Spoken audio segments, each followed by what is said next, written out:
Hi friends, cook and ക്രാഫ്റ്റിൻ്റെ ഇന്നത്തെ വീഡിയോയിലേക്ക് എല്ലാവർക്കും സ്വാഗതം. ഞാൻ ഷിപിത സജീവ്. ഹോട്ടലിൽ നിന്നും കിട്ടുന്ന അതേ ടേസ്റ്റിൽ തന്നെ വളരെ ഈസി ആയിട്ട് ഉണ്ടാക്കാൻ പറ്റിയിട്ടുള്ള ഒരു സാമ്പാറിൻ്റെ റെസിപ്പി ആയിട്ടാണ് ഞാൻ ഇന്ന് വന്നിട്ടുള്ളത്. വീഡിയോയിലേക്ക് പോകുന്നതിന് മുന്നേ ഈ ചാനൽ ആദ്യമായിട്ട് കാണുന്നവരുണ്ടെങ്കിൽ താഴെയുള്ള സബ്സ്ക്രൈബ് ബട്ടൺ പ്രസ് ചെയ്യാൻ മറക്കരുത്. കൂടെ തൊട്ടപ്പുറത്തുള്ള ബെല്ലൈക്കണിലെ ഓൾ എന്നും കൂടി ക്ലിക്ക് ചെയ്തെങ്കിലുള്ളൂ ഞാനിടുന്ന വീഡിയോസൊക്കെ നിങ്ങൾക്ക് നോട്ടിഫിക്കേഷനായിട്ട് കിട്ടുള്ളൂ. ഇനി നമുക്ക് വീഡിയോയിലേക്ക് പോവാം. ഈ ഒരു സാമ്പാർ ഉണ്ടാക്കാനായിട്ട് ആദ്യം തന്നെ 1/2 കപ്പ് പരിപ്പ് കഴുകി വൃത്തിയാക്കിയതിന് ശേഷം ഒരു കുക്കറിലേക്ക് ഇട്ട് കൊടുക്കാം. പരിപ്പിൻ്റെ കൂടെ ഞാൻ ഇതിലേക്ക് 3 തക്കാളി ഇതുപോലെ ഒന്ന് കട്ട് ചെയ്തതും കൂടെ ചേർത്ത് കൊടുക്കുകയാണ്. പിന്നെ ഇതിലേക്ക് നമുക്ക് 7 or 8 അല്ലി വെളുത്തുള്ളിയും ചേർത്ത് കൊടുക്കാം. ഇനി ഇതിലേക്ക് നമുക്ക് കുറച്ച് പുളി ചേർത്ത് കൊടുക്കണം. പുളി ചേർത്ത് കൊടുക്കുന്ന സമയത്ത് കൂടി പോവരുത്. സാമ്പാറിൽ പുളി കൂടിയിട്ടുണ്ടെങ്കിൽ ടേസ്റ്റ് കിട്ടില്ല. അതിനുശേഷം നമുക്ക് ഇതെല്ലാം ഒന്ന് വേവിച്ചെടുക്കാനായിട്ട് ആവശ്യത്തിനുള്ള വെള്ളം ഒഴിച്ചു കൊടുക്കാം.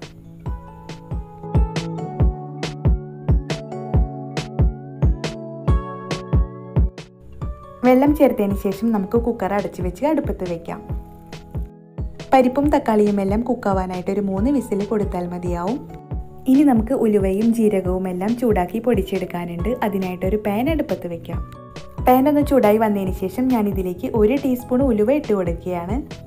ഉലുവയുടെ കൂടെ ഒരു 1/4 ടീസ്പൂൺ നല്ല ജീരകവും ചേർത്ത് കൊടുക്കാം. നല്ല ജീരകത്തിൻ്റെ ടേസ്റ്റ് ഇഷ്ടമില്ലാത്തവർക്ക് അത് ഒഴിവാക്കാവുന്നതാണ്. പിന്നെ ഇതിലേക്ക് നമുക്ക് കുറച്ച് കറിവേപ്പിലയും ഇട്ട് കൊടുക്കാം. ഇനി ഇതെല്ലാം ഒന്ന് ചൂടാക്കിയെടുക്കണം.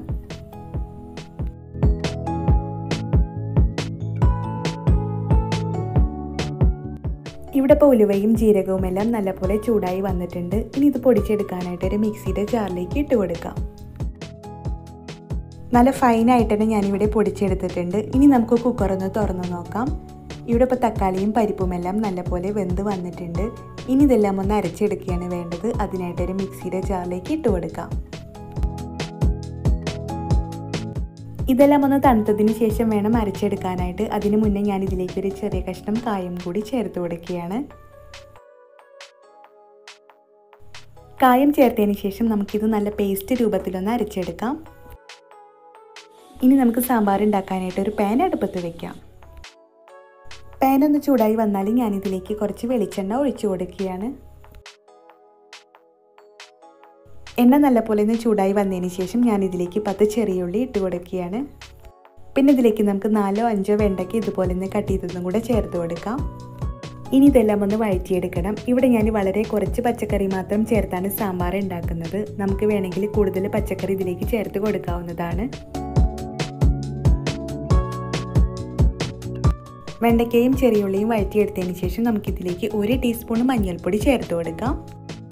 ഇനി ഞാൻ ഇതിലേക്ക് 2 ടീസ്പൂൺ മുളക് പൊടിയും 2.5 ടീസ്പൂൺ മല്ലിപ്പൊടിയും ചേർത്ത് കൊടുക്കുകയാണ്.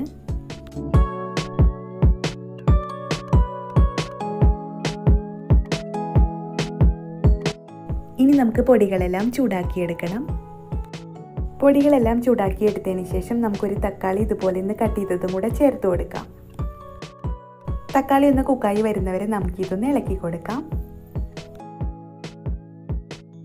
തക്കാളി ജസ്റ്റ് ഒന്ന് വെന്ത് വന്നതിന് ശേഷം നമുക്കിതിലേക്ക് അരച്ച് വെച്ച മിക്സ് ചേർത്ത് കൊടുക്കാം.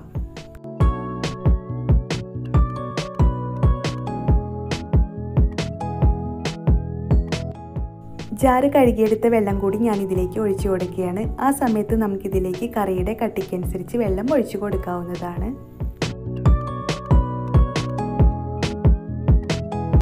വെള്ളം ഒഴിച്ചു കൊടുത്തതിന് ശേഷം നമുക്കിതിലേക്ക് ആവശ്യത്തിനുള്ള ഉപ്പ് ചേർത്ത് കൊടുക്കാം. ഇനി ഇതെല്ലാം ഒന്ന് നന്നായി മിക്സ് ആക്കിയെടുക്കാം.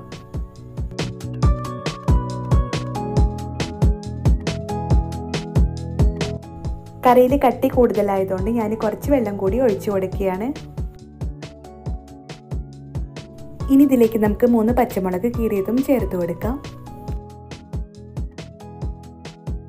ഇനി ഇത് നമുക്ക് അടച്ചു വെച്ച് ഒരു 5 മിനിറ്റ് നേരം കുക്ക് ചെയ്തെടുക്കണം. 5 മിനിറ്റ് കഴിഞ്ഞാൽ നമുക്കിതൊന്ന് തുറന്ന് നോക്കാം. ഇവിടെ ഇപ്പോൾ സാമ്പാറായി വന്നിട്ടുണ്ട്. ഇനി ഇതിലേക്ക് നമുക്ക് 1 ടീസ്പൂൺ സാമ്പാർ പൗഡർ ചേർത്ത് കൊടുക്കാം. സാമ്പാർ പൗഡർ ചേർത്ത് കൊടുക്കണം നിർബന്ധമല്ല, നമുക്ക് വേണമെങ്കിൽ ചേർത്ത് കൊടുത്താൽ മതിയാവും.